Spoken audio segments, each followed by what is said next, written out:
I've been relocated to Sanctuary against everyone's better judgment. Not my own, mind you. I never wanted to be here.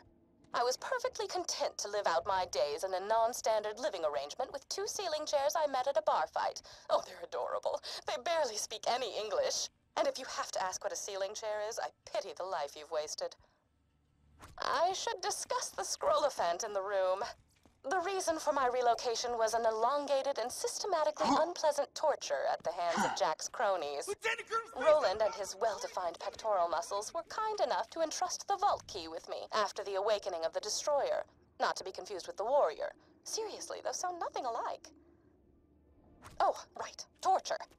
I asked nicely on several occasions to take proper precautions against bacteria on the instruments, but it fell upon idiotic ears. As they cut into my flesh over and over, I would fade in and out of consciousness and whisper to the ceiling chairs that it was going to be okay.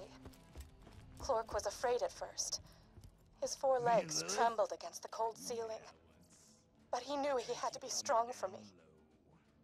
Then they went to work on his brother, Philippe. She likes to go. Philippe. She likes to get Philippe was so brave.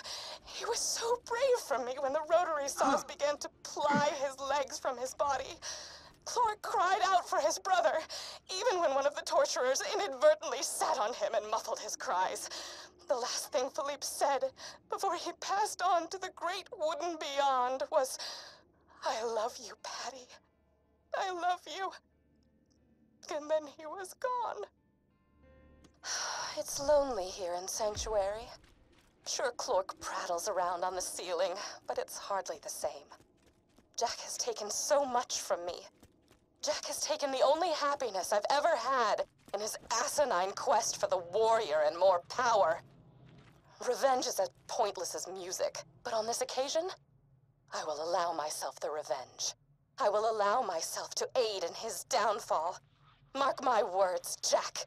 You're going to die. The chronicles of my torture. I shall warm up some cold cocoa and listen to these again.